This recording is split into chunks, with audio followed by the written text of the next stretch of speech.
สวัสดีครับพวกกับช่อง Easy DIY อีกแล้วนะครับวันนี้นะครับมาชวนทำนะครับตู้เก็บรองเท้านะเป็นแนวมินิมอลนะครับก็คือโทนขาวชมพูนะครับเราทำขนาดกันตามนี้เลยครับจากนั้นก็วัดไม้อัดนะครับแล้วตัดไม้อัดที่เลือกใช้นะครับตัวนี้เป็นรู้สึกจะ15มิลนะครับวัดแล้วตัดเลยครับจากนั้นดีดเตานะครับไอเตาก็คือตัวขีดเส้นนะครับเป็นตัวใส่น้ำหมึกนะครับแล้วก็เป็นสีนะเมื่อเราจับ2ด้านแล้วดีดนะครับดีดเชือกมันนะครับมันก็จะกลายเป็นเส้นนะครับจากนั้นตัดเลยครับ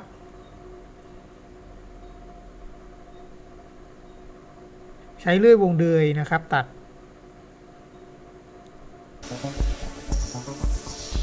จากนั้นเมื่อตัดได้รูปแล้วนะครับตามต้องการแล้วนะก็ใช้ฉากนะครับตัวยึดฉากนะฮะช่วยจับนะครับเพื่อที่จะยิงสกรูนะฮะ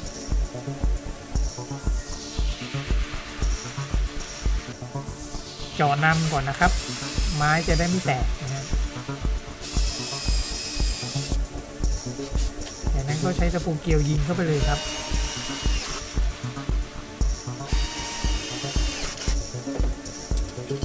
แล้วก็ยิงให้ครบทุกด้านเลยนะครับ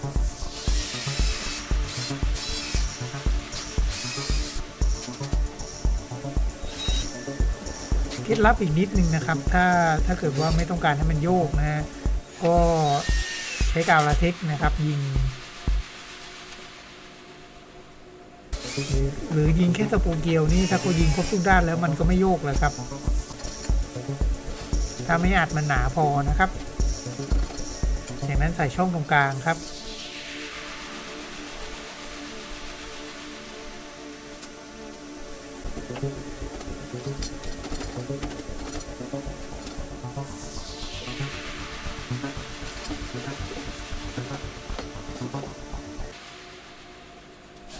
แล้วเราก็ยิงตะปูเกลียวนะครับยิงให้ครบทุกด้านเลยนะค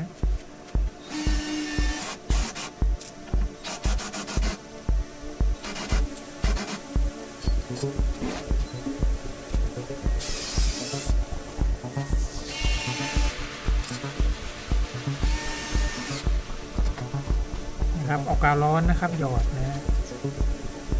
ช่วยเสริมนิดนึงให้มันแน่นนะครับ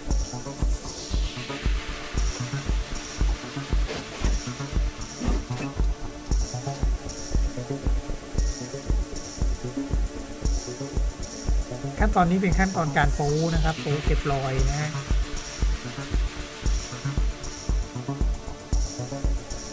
โดยใช้ดินสอพองนะครับ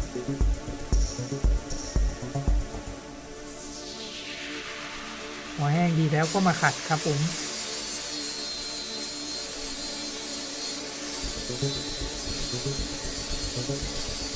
ขัดเก็บงานนะฮะเวลาลงสีเนี่ยเนื้อมันจะได้เนียนๆนะครับ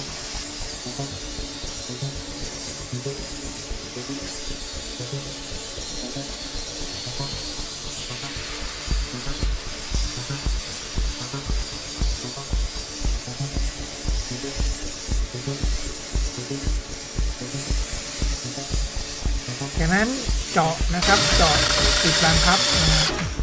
นะครับเป็นลูกช่วยนะครับ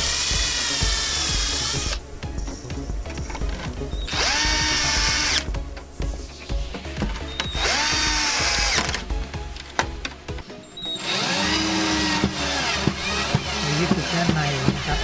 จากนั้นขั้นตอนการทำสีแล้วครับทีนี้ผมใช้สีอุตสาหกรรมนะครับอันนี้มันข้ามขั้นตอนไปนิดนึงความจริงแล้วจะต้องมีขั้นตอนการขัดอีกนะขัดกับกระดาษทรายนะครับไล่เบอร์ไปนะเริ่มต้นด้วยการวางไม้โครงก่อนนะครับไม้โครงในที่นี้เนี่ยใช้ไม้จอยนะครับไม้จอยทำเฟอร์นิเจอร์นะ กะขนาดให้พอดีกับที่เราจะทำเบาะไว้ครอบนะครับจากนั้นตัดครับตัดด้วยอุปกรณ์ตัดฉากเลยนะ ตัดง่ายๆครับไม้จอยเนี่ยนะมันค่อนข้างจะนิ่มนะครับจะใช้ไฟฟ้าหรือเลื่อยมือก็ได้นะครับถ้ามีไฟฟ้าก็ไฟฟ้าตัดครับจากนั้นนะครับนำมาจับฉากนะครับนะใช้ฉาก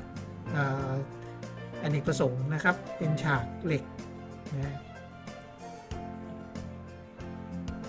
เอามาทาบแล้วก็ยิงเข้าไปเลยครับง่ายๆครับ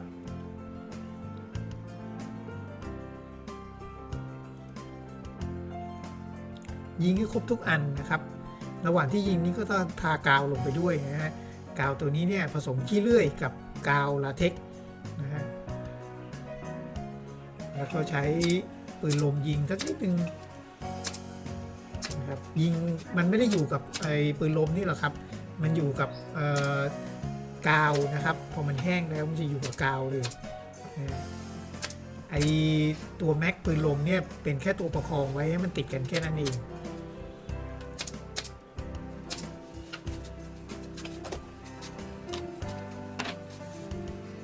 จากนั้นนะครับตัดไม้นะครับตัดไม้อัดนะไม่อัดแผ่นนะครับเพื่อที่จะมาไว้หุ้มเบาะหนังนะครับแล้วเป็นตัวรองฟองน้ำด้วยนะครับจับทุกอย่างมาประกบกันครับ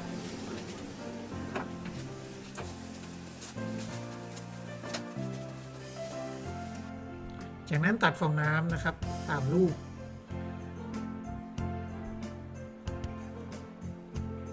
แล้วก็เริ่ม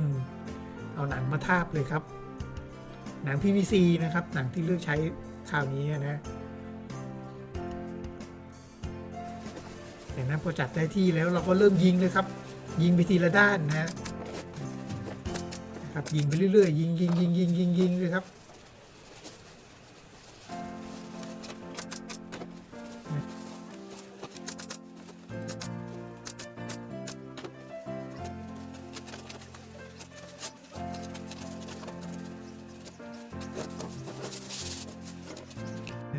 พอยิงเสร็จแล้วเนี่ยใช้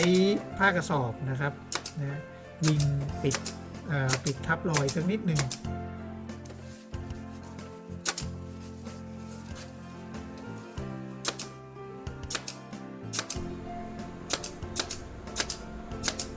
ตรงนี้มันจะอยู่ด้านล่างนะครับก็เป็นอันเรียบร้อยนะครับเสร็จสับแล้วก็เป็นพิธีเข้าทำเบาะแบบไม่ได้เย็บขอบนะครับจากนั้นติดตั้งนะครับติดตั้งตัวชั้นกลาง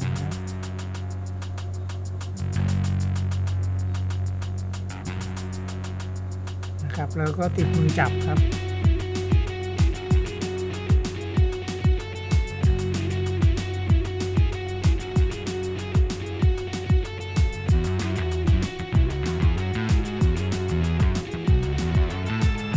อันนี้คือขั้นตอนการใส่เชือกบังคับไว้นิดนึง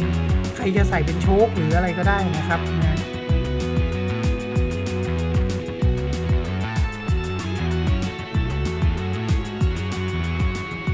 ใส่เชือกบังคับไว้ไม่มันเปิดเกินองศาที่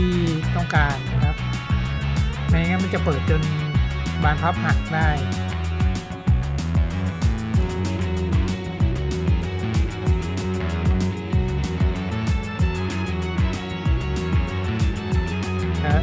นำเบาะที่ทำไว้แล้วนะครับมาใส่แค่นั้นนะครับเสร็จเรียบร้อยแล้วนะครับเป็นแนวฟุ้งฟิ้งน่ารักนะครับขอบคุณมากครับสำหรับการรับชมคลิปนี้นะครับถ้าไงฝากกด Subscribe ด้วยนะครับผมครับ